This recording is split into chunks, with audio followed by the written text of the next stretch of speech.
judges and changes. Okay. Just bring it on. 12 months. All right, so the purpose of this in-service is to go over the stuff that ACHC is going to look for when they come in. So I can't stress enough to you, John, hear me out. If you need to get a little, and I'm not singling just you out, I'm including Roger in this too.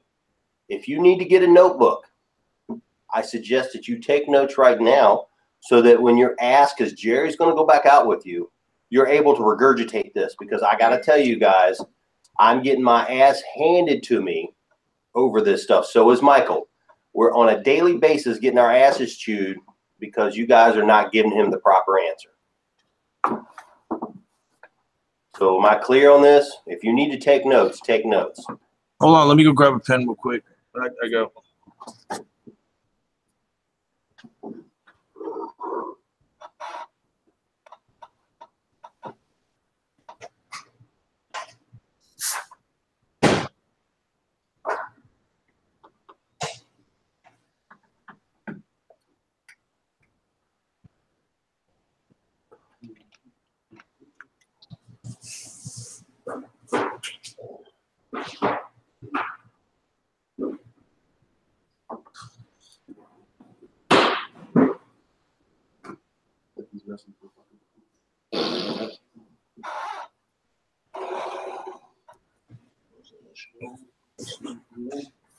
It's changing by hour.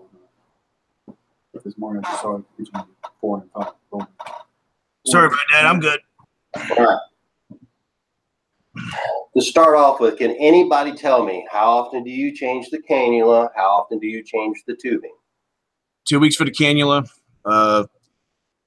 3 months for the main tubing, or 1 month with a humidifier bottle. Wrong. Wrong. 2 weeks for the cannula, 1 month for the tubing. All tubing. Keep it simple. Make note of that. 2 weeks for the cannula, 1 month for the rest of the tubing. Write it down. Can anybody tell me what your paperwork has in Apacheta when you're doing an O2 setup? What does the paperwork say? John, don't answer this. Unless somebody else gets it. The paperwork that you're giving to the patients in Apacheta on an O2 concentrator setup. What does the paperwork say as far as the tubing and the cannulas?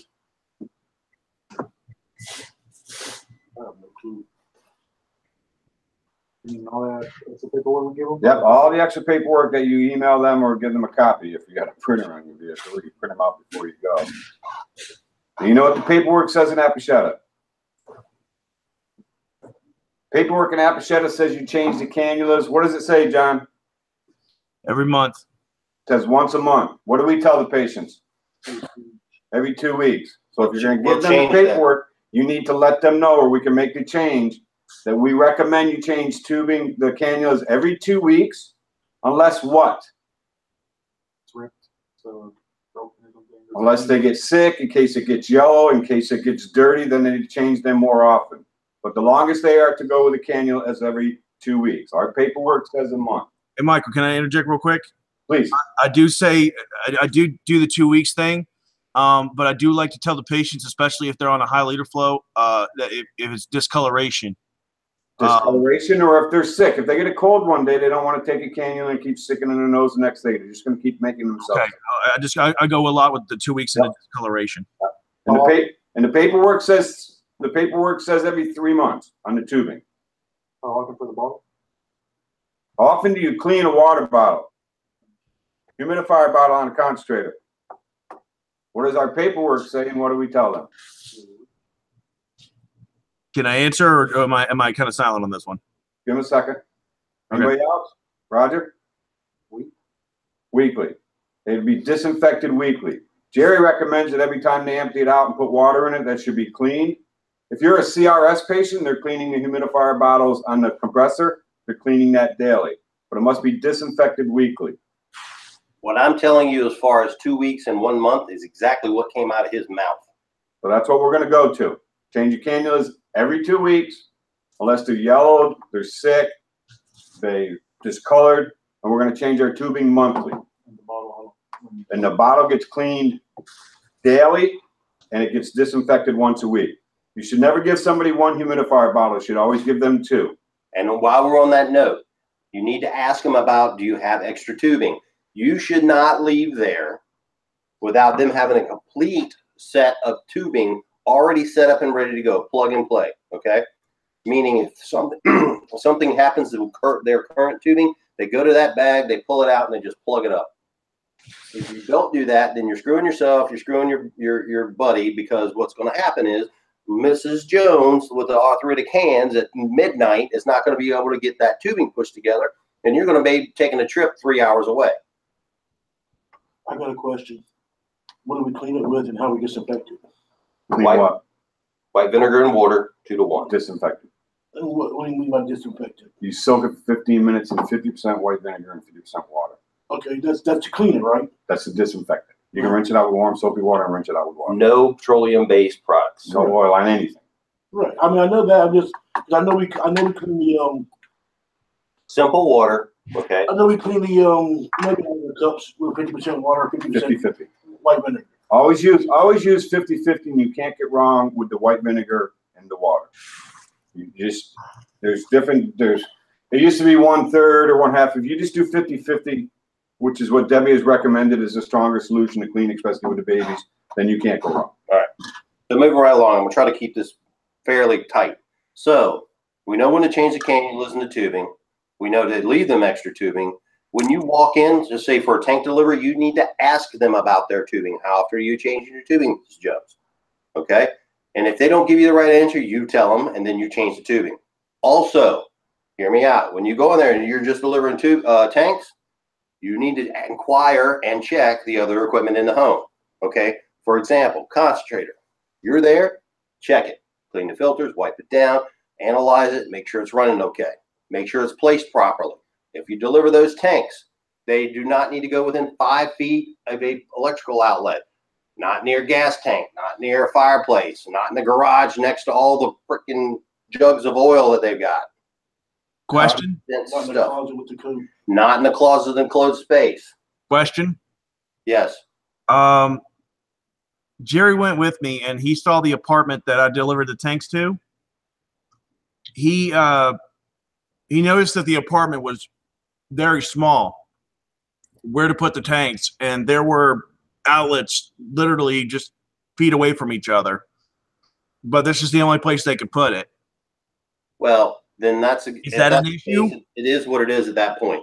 Okay, because from the apartment that he saw, I mean, it was like it was like this with electrical outlets, and this is the only spot they could put it. That's fine. Use your best common sense, but you're aware of the issue. Yes. All right. When you're taking the tanks in, John, he specifically said this to me about you. He said that you had a little rack, a little Pepsi bottle rack that you had the tanks in, and you had it on your hand cart, and you're rolling it in. The only problem he had with that was they weren't secured. You hear me? Yeah. So get one. You know all those little black cam buckle straps that are around the warehouse come off those wheelchairs? Yeah. Get one of those and just wrap it around there, secure it to the cart. Because I'm gonna tell you a little story. We had a patient a person that got this is a little bit bigger of a story. M-tank dropped on their foot, broke their foot. Big freaking deal. But it's gonna be a safety issue. That's what it comes down to. If those things were to tip out of there and fall over, all kinds of issues. All right. So you're at the house. You delivered the tanks, you've inquired about the tubing, you've checked the concentrator, you've analyzed it, everything's good. They've got other equipment. Let's just say they got a nebulizer. You might want to go over there, flip on the nebulizer, make sure it's working, inquire about the nebulizer. Now, if they've got compressor, inquire about that, make notes on everything. Now, if they've got a trilogy, ask them about the trilogy. If they say there's a problem, say, okay, I'll let the CRS department know. That way you've inquired about everything, including beds. This is a new one on me. Apparently, when you're setting up a bed, you need to check that plug with a checker. Do you know that? Yeah. Interesting. You hear me, John? Yes. The only thing about it is that I believe that the checker that he had for the outlet stuff, I believe Wes had, but I don't know where that is. All right. We'll get you one. I could not tell you where that is. Michael will bring you one tomorrow. That's fine. All right. I got an extra one. Okay. He'll bring you one tomorrow. All right. 5 Yeah. feet from outlets on the tanks and 25 feet from fire or open flame. Open flame. Yes. Yes. All right. So we've covered the basic. You go to the house and what as far as inquiring with the patient. Michael, have I forgotten anything? No, but anything that is electrical that we're going to have the patient plug in, you are to check the outlet where they're going to plug it in. If they're going to use a nebulizer and you're doing a neb setup, you say, hey, where are you going to use this nebulizer? You are to check that outlet. Obviously, if you're doing a bed, you're going to check that outlet. If you have to plug an electrical piece of equipment into, if they have to use that, you need to ask them, where are they going to use it? And you need to check that outlet. And it doesn't matter what piece of equipment. It could be a bed. It could be a nebulizer. It could be a concentrator. It could be a CPM. It could be a suction machine. Any outlet that they're going to use with our piece of equipment must have a check. All right. We don't dispense nebulizers at home. Sometimes. Okay. That's Rare we will case. with hospice. You will with hospice sometimes. Okay. Yeah. This is for the benefit of everybody. All right. Moving right along. Trucks. Michael has been with everybody on their trucks. Okay. I'm making a statement now, and hear me clearly. That truck is your workspace. You're responsible for your workspace. You're responsible for the tidiness of that vehicle, to make sure everything is organized on that vehicle. You're responsible to make sure it's bagged and appropriately tagged. You're responsible for the first aid kit, meaning look through it, make sure everything's current. If you have medications like ibuprofen, Tylenol, that comes off. You're not supposed to have that on there. If you have anything with a date, you need to check it on a quarterly basis to make sure that it is not expired. Same thing with your hand sanitizer. Same thing with your fire extinguisher. You're to check that monthly. Note on the tag that you've checked it. Look at the bottom of the fire extinguisher. It should have a stamp date. It is good if it says 11/12. It's good 6 years from that date, which makes it 11/18. It is valid and good through 11/18, which is November this year. Are we clear on that? Yes, sir. If you fail any component of that, you will be written up. I cannot say this anymore. We're blue in the face saying it, okay? The rubber's meeting the road now. Jerry's going with you guys, and he is on our butts about why these things are deficient. And I can't blame him. I can't give him a good excuse because I got nothing. I have documentation where you guys have been trained and you understand this stuff. I'm not going to get my ass handed to me anymore by him because you guys are not checking and doing the stuff that you need to do. I can't express that seriously enough. I do need a new med kit in my truck. You will have a what? Brand new first aid kit when Michael comes up there. Yes, sir. All right. John, where's the one that was in the box truck? Still in the box truck. When you transferred over to the van and I sent you a list of everything, why didn't it get moved? Forget it. All right, listen. Fire extinguishers. If the tag on your fire extinguisher is full from the year, if it's full, if it's got all 12 months already marked off, I want you to grab a green tag that we use to tag the equipment and start a new tag. I don't care if you keep it with the old tag that's there, yank the old tag off. The fire extinguisher must have a tag. The tags normally only have 12 months on them. So after a year, even though the fire extinguisher is good for 6 years, you still need to get a new tag. Grab a tag, start a new date, start when you're doing it, put your initials and the date it was checked in the month, and we're good. And just keep another tag. It must be tagged. Again, look at the bottom of the fire extinguisher. John, before you leave, I want you to go around to the Saunders warehouse and just double check. I checked the other day, check the bottom of the fire extinguisher to make sure we don't have anything outside of 5 years or 6 years. I'm sorry. I do believe every tag has been marked. If it hasn't, give me a phone call. Do they have to be certified every year? No. Go ahead and have them certified every year. 6 years. No, So we've six. been doing Six, that every year for Yeah. nothing. Okay, guys, I'm going to run a quick list of the things that we're just talking about in the vehicles. Everybody should have an H tank rent in their vehicle. It should be in a separate bag. It should have a green tag on it for O2 use only. Every other tool that is in your vehicle will be used on equipment which may come in contact with oil. If you're going in somebody's house and you're using tools in the house, make sure you put them on something so you're not dirtying anybody's carpet. But that O2 wrench must be in a bag, must have a tag on it, and it must say O2 use only. It must maintain in that vehicle is the only tool in your vehicle which is specific to one particular item, and it must be marked as such. Everybody got that? If you do not have that, you shoot Craig and I an email. We'll make sure it happens. You should have on the front of your cab, you should have the universal precautions label that tells you what you're capping and gown for. It's the basic 5 principles on that. You should have no smoking signs on all 4 sides of the vehicle. Make sure they're new, not faded. You should have one in the cab. You should have your MSDS sheets inside the cab. You should have one for liquid and gas oxygen, which is the same one. If you're carrying any other chemicals outside of that, nitrous or something, you should have those. Most of you guys don't carry it. Along with the MSDS, you should have one for the soap and water that you're using in your vehicle. You should have one on Meticide if you've got that in your vehicle. You should have that on Sterifab if you have that in your vehicle. And you darn sure should have one on hand sanitizer if it's in that vehicle. If you don't have it, I have a whole complete folder that I will share with you via Drive that has all this in there. All right. Okay. Next item is your first aid kit. A lot of the new first aid kits come with burn creams inside, or they'll come with aspirins inside.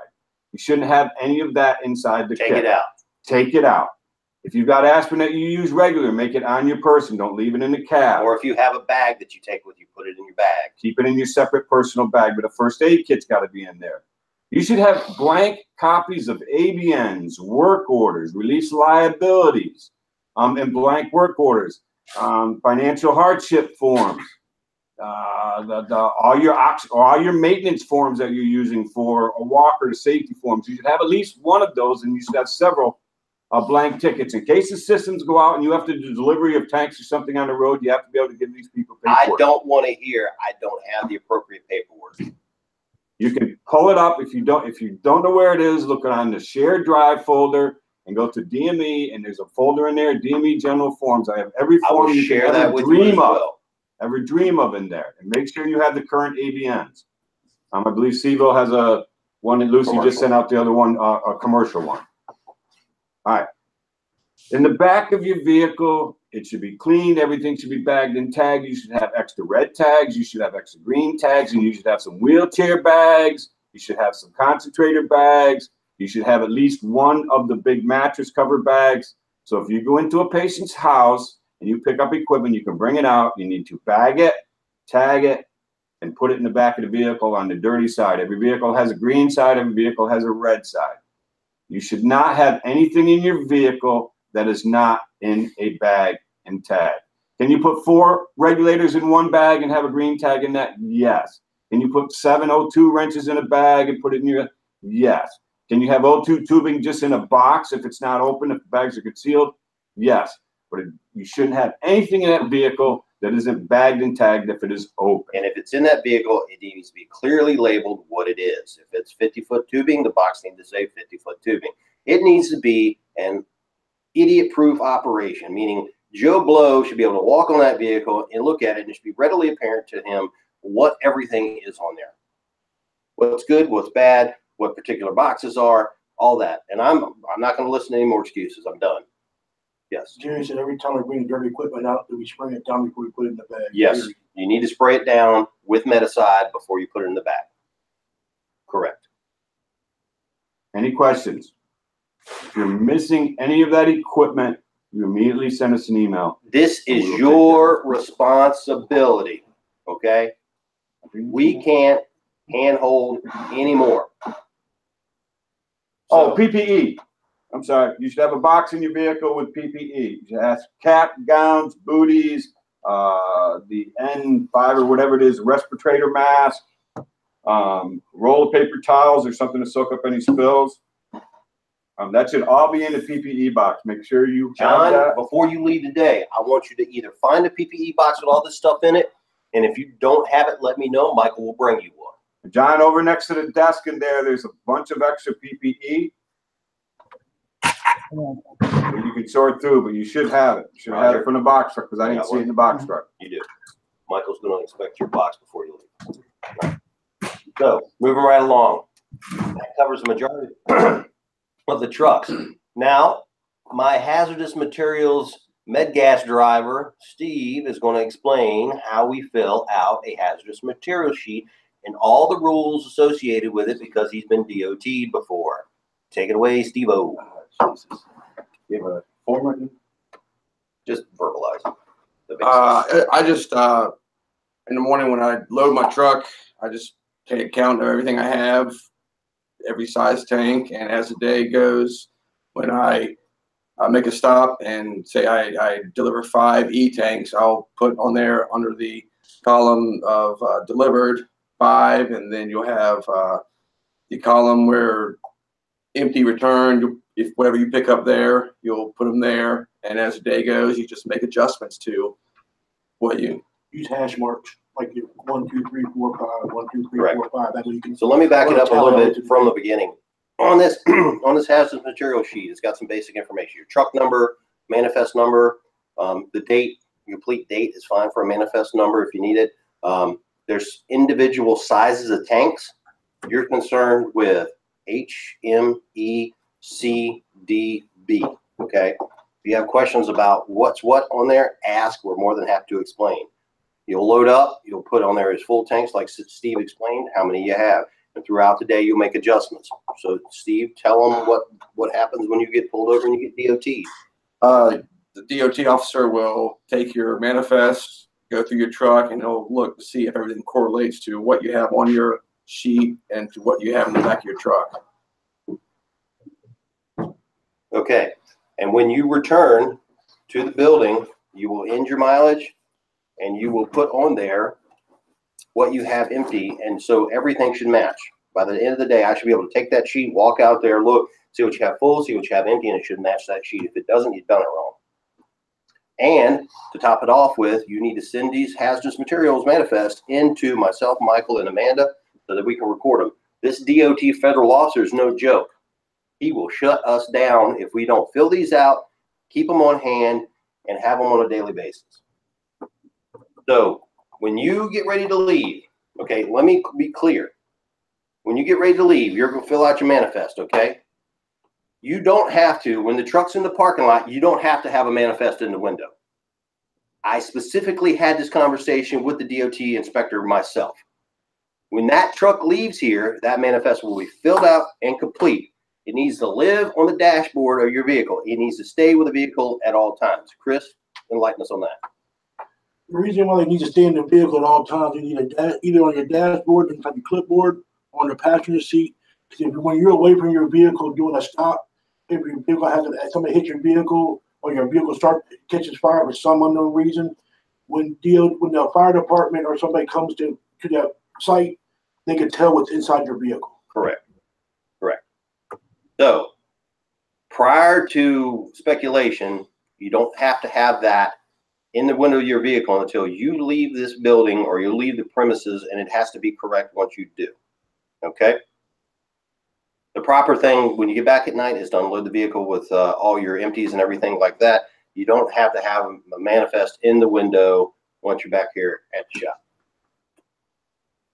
So it's either on the dashboard or on your driver's seat when you're not in the vehicle. Passenger seat. Passenger seat. Yeah. Yep. And some DOT officers are kind of slick. They'll want you to take the manifest with you and walk back to the back of the truck with them. It stays in the front of the cab. Unless he goes in there and gets it. All right. Also, Michael's going to go to delivery tickets. Okay, I sent a delivery ticket that Michael Bailey's actually going to have today to your email. Can y'all pull up the email? It should be a test for an email. Ticket's going to be Elaine Osborne. These are our standard. This is just a concentrator check. It's making a strange note. It's not actually note 2 check, but that's what the code is for it. Whenever you're going into a patient's house, or before you go in, when you get these tickets in the morning, you're to look at them. Any oxygen patient, whether getting tanks, concentrator, or whatever, any oxygen patient, you should have notes in the comments or special instructions. You should have notes on what that patient is on. If you're going out to do a concentrator check on a patient, if you're going out to deliver a ticket, Chris, I'm not sure. You didn't see me that email. Same here. You should know what the patient is on and the 3 things. What is their leader flow? How are they using it? Continuous pulse during exertion, and then how the method of delivery is, nasal cannula, mask, or whatnot. If it is not on your delivery ticket, you ought to pick up the phone and you ought to find out who did the ticket, or call me and Craig, and we will get you that information. You have to know that when you're going in to visit a patient that is on oxygen. Those are 3 things to make up a valid order: leader flow, duration, method of delivery. Memorize that. If you haven't written it down, you better, because Jerry will ask you. If you're out that door and your ticket doesn't have that on it and you can't regurgitate that to him, you're going to get dinged. And you know what? If he presses the issue, I'm going to write you up. And if you happen to miss it because you're sorting through your tickets, although you shouldn't because you're normally pulling your loads off your tickets, then when you get there and before you walk in and when you grab the ticket for the patient, look at it, pick up the phone and call us. We will get you that information because it's information that you have to know. All right. You're going to have on the left-hand side is going to be the patient's name and their address. On the right-hand side, top right, is going to be where you're going to deliver your equipment to. Don't confuse the two. They are two different things. One is billed to, one is delivered to. You're going to have the sales order number, the date it's supposed to be, although it's not always the same. Then on the bottom, you're going to have your instruction. You're going to have the insurance the patient's on, your comments or instructions. And next to the comments or special instructions, you see 5 stars. What is that telling you? Infection control. Infection control, you need to use universal precautions. That means cap, gown, mask, goggles, everything. When in doubt, pick up the phone and call us. You're probably going to see this one out of, I don't know, 1,000 tickets, if that. I've been here 13 years and only seen it twice. That is our designation for that. We're going to have the leader flow. Any special notes, go to the back door, call Mrs. Brown at this number. Will be in the special instructions. After that, you're going to have the delivery date, although sometimes that changes. Sometimes we move a stop. The original delivery date, the CRS, which is customer service representative that did the ticket. Most tickets are going to come out of Charlottesville or ABC Hampton, even though our Chesapeake orders come out of here. The branch that the order was done out of, and then the equipment that's going to be listed. When you're looking at these tickets, again, on this particular ticket, it's a purchase item. It's an O2 check, oxygen equipment check. There's a note down here, concentrator making strange noises. We have no idea when we got the phone call. They just said it sounds strange. There's no alarms on this or anything else, so we're going out to do a check to make sure it's not a filter that rattled out of the back or compressor starting to go and it's banging when they're turning on. So Michael's going to go out and visit this patient to do that. Okay, if there's any charges or co-pays, it's going to be on there. You must look at the ticket. It's going to have a warehouse. That warehouse is where the equipment's coming out of. This particular ticket is going to have Chesapeake. All the orders that go to the Peninsula or the South Side come out of Chesapeake. John, all your orders should come out of Saunders, and all the Seaville text, your orders should come out of Seaville. If you're delivering a piece of equipment out of a warehouse and the warehouse does not match what this warehouse says on here, Craig and I have probably put it in a different trip, but you need to make that change. Okay. That warehouse must match for the inventory that's coming off of this ticket. If it's not, you pick up the phone and call us. Normally, you're going to have us do a separate trip on it. All right, you are to do that delivery. And when you're all done with it, you are to instruct the patient, give them all the information, then you're either going to give them this copy. Let me stop for a second. The back section of the ticket. Does anybody know what's on that back section of the ticket? HIPAA. And? I forgot what the other part of it was. Rights and responsibilities. Also, anybody else? Our company, some or another. Our company goals or something. Mission statement. If you don't know where this stuff is, it means you've not looked at the back of the ticket. So you need to flip it over on the back and literally go point by point. I don't expect you to read it to them, but I would know what it says and what it means, so you can give them a synopsis. This is your rights and responsibilities as a Medicare patient. These are the healthcare information, privacy information is here, warranty information here. Sorry, Michael. Nope. And all the guys that are sitting here, I can guarantee you, one of the first things I do when I train is we go through this. We read this, so we know what it is. You don't have to go through and read everything to them, but you must tell them, I'm giving you this paperwork. Mrs. Osborne from the front page. This is your address. This is your insurance. This is what we've delivered you. On the back of the form, ma'am, here's your responsibilities, assignment of benefits, your patient rights, rental and sales agreement, our mission statement, and the HIPAA privacy statement. And then on the third page, most of them are third page, the disclaimers, there's your Medicare information. Then you must check off these boxes.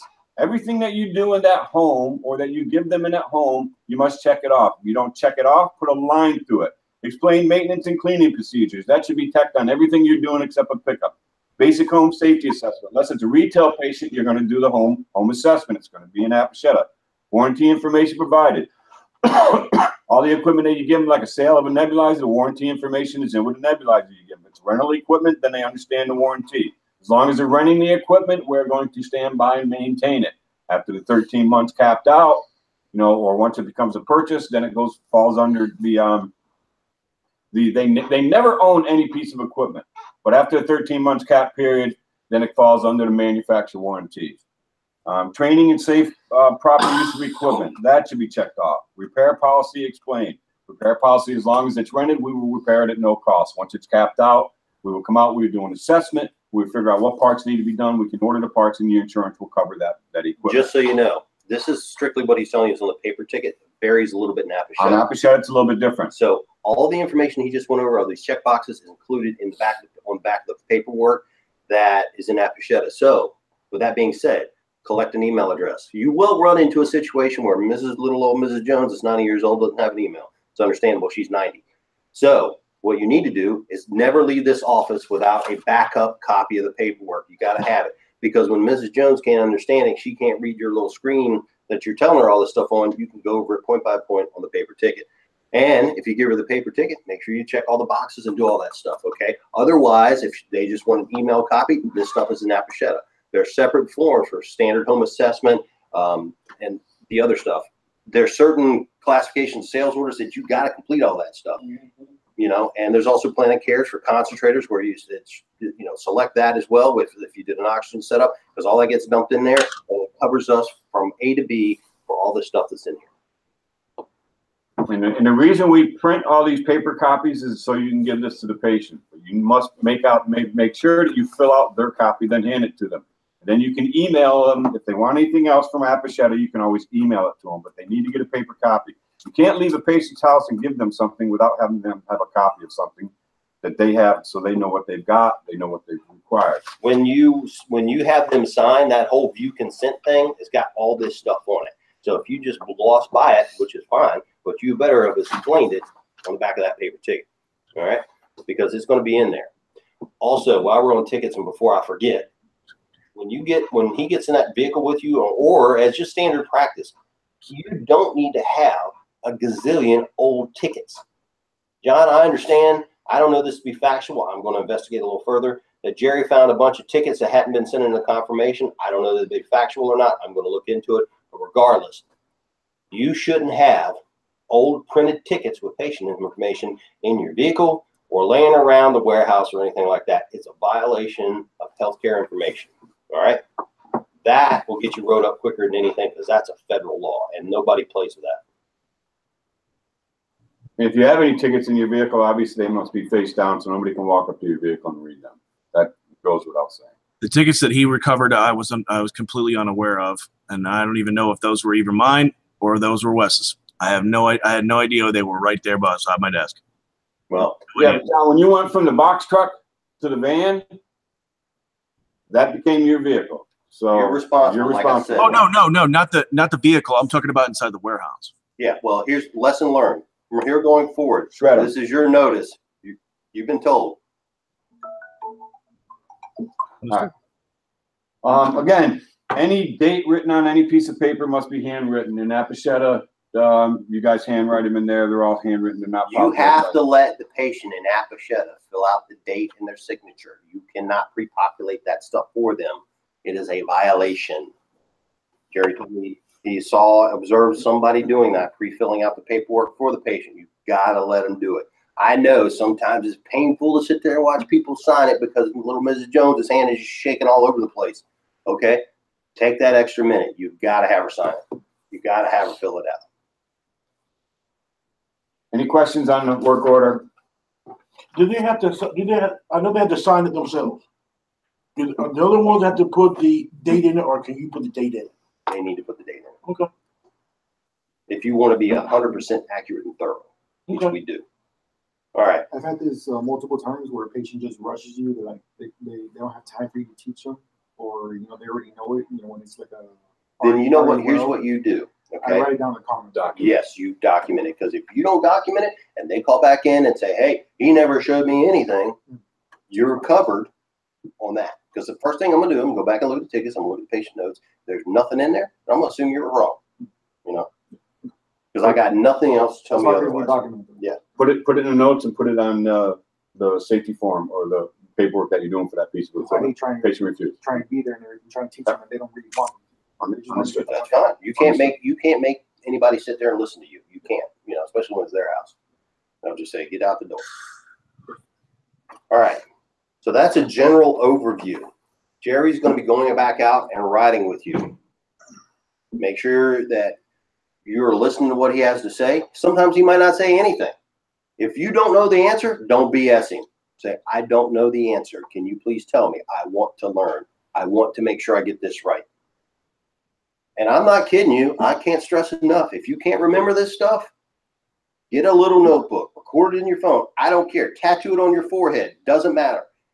Remember it. Because at this point, we've told you guys, and I have an arm's length worth of documentation that says we showed you how to do it.